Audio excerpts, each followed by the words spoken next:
Hello, my name is Raytoria Causey, and in 1982 I had my first of 17 abortions. Abortion was introduced to me as a way out, like it's being introduced to all of you.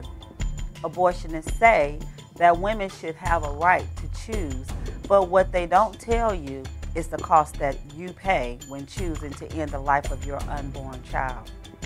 The pro-abortion movement does not want you to hear from women like me. Why? Because women like me in no way fit their narrative. Women like me know the deception that they have circulated throughout these decades. The deception has cost women their mental and physical health, as well as the loss of some of their lives. Abortion activists want you to believe that all women support abortions, and their simple and untrue narrative paints a picture of a movement that is the great champion of women's rights. They want you to believe that those who oppose them are undereducated, unsophisticated, and angry religious radicals. While spending so much time misrepresenting the people who oppose them, they also try to revise the history of those who support them. The leading organization pushing abortion is Planned Parenthood.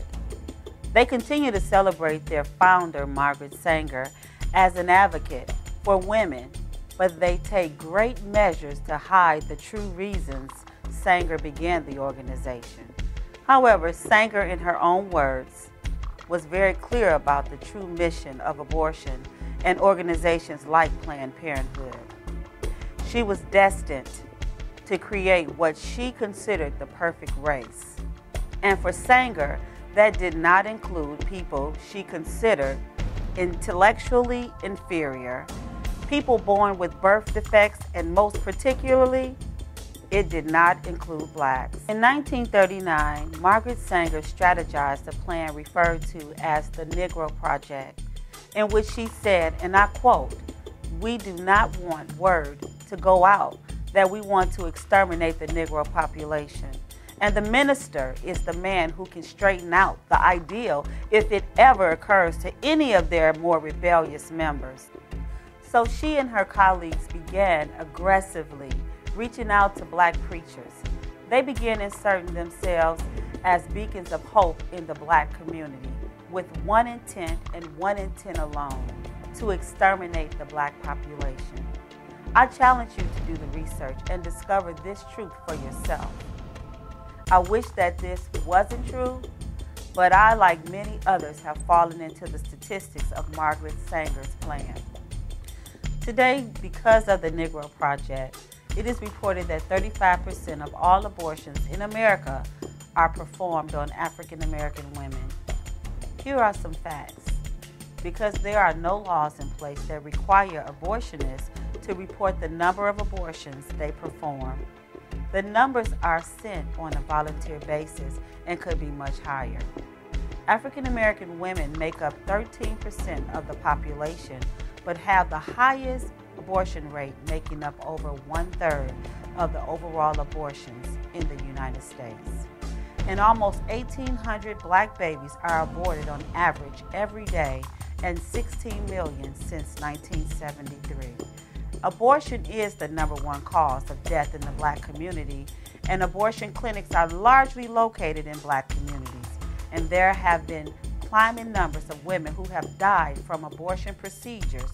And researchers at Otago University in New Zealand reported that women who have had abortions had rates of mental health problems about 30% higher than other women. And these conditions included anxiety and substance abuse disorders. Planned Parenthood came in with an agenda offering friendship and support to black preachers. And even in this day, preachers have adopted Margaret Sanger's philosophy and remain silent in the pulpit on what God is clear about in the scriptures. Please understand, I take responsibility for the awful decisions that I made. The pain that I have to live with every single day of my life, knowing that I had 17 abortions. But from this day forward, I refuse to be silent about the truth that I know. 42% of women having abortions are poor. The truth that I know is abortionists want you, Black and poor mothers, to believe that your child is better off dead than in your loving arms. They are wrong and they are liars. Oh, how I wish I were making this up. I wish that Planned Parenthood had never invaded the Black community.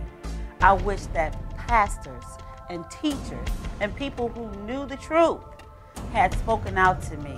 Perhaps my 32-year-old child would have been alive. One last thing, there is much being made over the controversial decision made by Texas Governor Rick Perry to sign a bill that does not permit abortions after 20 weeks. Rick Perry and those who support his actions are being accused of setting women's rights back 100 years. I believe Governor Perry is moving human rights forward. Think about what abortionists are saying. What is controversial about forbidding abortions after 20 weeks? Let me emphasize 20 weeks is 5 months. 5 months. According to Margaret Sanger, the founder of Planned Parenthood, ethnic minorities and the poor are a human weed, reckless breeders and spawning human beings who never should have been born.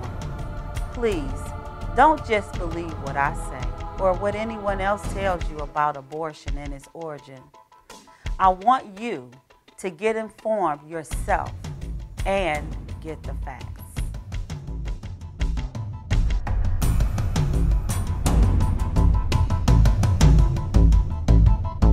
Do you need healing or support for a past abortion or loss? Our first abortion support group will start on November 8th and go through January 17th. To find out more about the group or to sign up, please contact us at 813-609-8680 or g2ghelpwithabortion@gmail.com. You can also find out about the group at glorytoglory.org.